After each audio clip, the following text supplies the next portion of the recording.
Buying a home can be a stressful experience, especially in today's financially difficult times. But with the new $8,000 federal tax credit, first-time home buyers have a great incentive to buy. Trouble is, not everyone knows how it works. I certainly don't. Well, here's the chief tax economist from NAHB, the National Association of Home Builders, with the facts you need to know to take advantage of this great tax credit.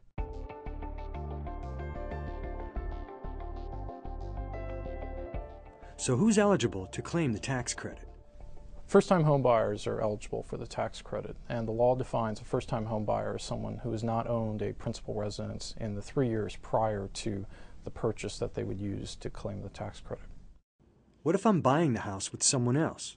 In the case of married taxpayers, both the wife and the husband have to be first-time home buyers. In other words, they have not owned a home in the prior 3 years.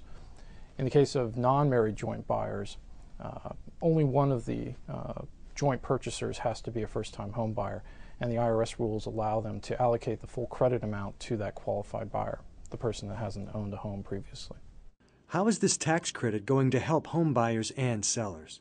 The tax credit's going to stimulate demand, which will help stabilize prices. And one thing that's important to keep in mind is that even though it's limited to first-time home buyers represent about 40% of the home buying market. So it's a significant part of the home buying market that'll benefit from the program. What kinds of homes qualify for this refund? Newly constructed homes qualify, existing homes qualify, just about any kind of home, whether it's single-family, townhouse, multifamily structures. The primary restriction is that the home has to be used as a principal residence. Investment buyers, investor buyers do not qualify. How is the amount of the tax credit determined? The credit is equal to 10% of the purchase price, up to $8,000. Are there any income limits for claiming the tax credit? The tax credit is subject to income limits, which means certain taxpayers won't qualify. Those income limits are $150,000 modified adjusted gross income for married taxpayers and $75,000 for single taxpayers. Just because you're above those income limits, though, does not mean that you don't qualify for the tax credit entirely. The tax credit phases out at $20,000 above those amounts.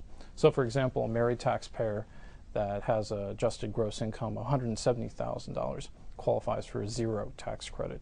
And if you're in between $150,000 and $170,000, you qualify for a partial credit. What is a partial credit? So as an example of someone qualifying for a partial credit, in other words, a credit less than the full $8,000 cap, let's say you have married taxpayers who have a modified adjusted gross income of $160,000. That amount is halfway between the phase-out amount of $150,000 and the full phase-out amount of $170,000, in which the taxpayer would receive zero benefit. Because it's halfway, they qualify for a half credit of $4,000. I read that the tax credit is refundable. What does that mean? Tax credit's capped at $8,000, but it's refundable, which in tax terms means that even if you don't have $8,000 in tax liability, you'll still get that full amount as a refund from the IRS.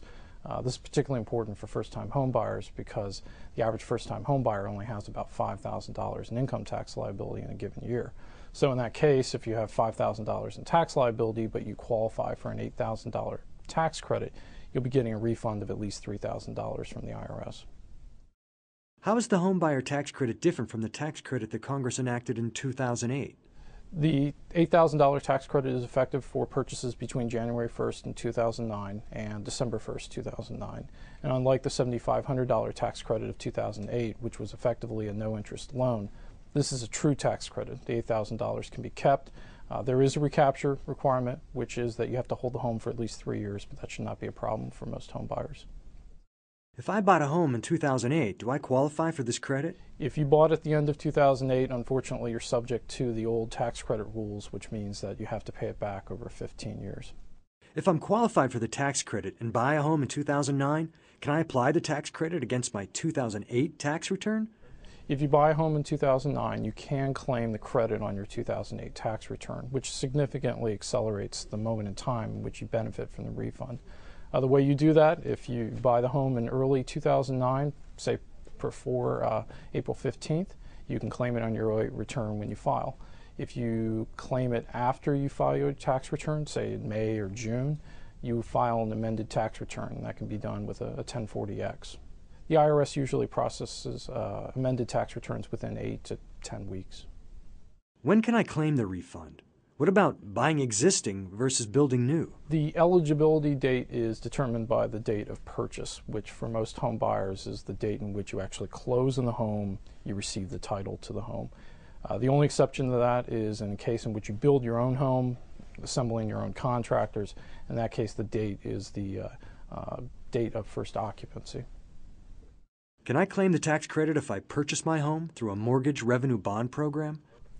This is a significant improvement over the 2007 rules. Under the 2008 program, buyers who use a mortgage revenue bond program, which offers below market interest rates for first-time home buyers, they can claim the tax credit. 2008 buyers cannot. Is there a way to get a refund in advance and use the cash as a down payment on the purchase of my home? Typically, home buyers cannot use the tax credit as a down payment on the house. The reason for this is you can only claim the credit on Form 5405 after you've actually closed or finished the purchase. There are some things that home buyers can do, though, that accelerates the credit amount prior to when they purchase. One would be to reduce their income tax withholding because they anticipate claiming that credit on their tax return. And the second option would be to participate in a credit advancement loan program that some housing finance agencies may offer. A good example is a Missouri program, but you want to check with your state housing finance agency to see if they offer a credit advancement loan program. I own a vacation home, but it isn't a principal residence. Can I still get the refund when I buy a home to use as a principal residence? Actually, if you've owned a vacation home, you're not necessarily disqualified for the tax credit program. The first-time homebuyer definition is based on ownership of a principal residence in the prior 3 years. So if you owned a vacation home, but your primary residence was a rental apartment, for example, you would still qualify for the tax credit. Now, if you haven't been to federalhousingtaxcredit.com, then go check it out. There are a lot more details about the tax credit there. I suggest the Frequently Asked Questions page. It's a great place to start. federalhousingtaxcredit.com. Go check it out.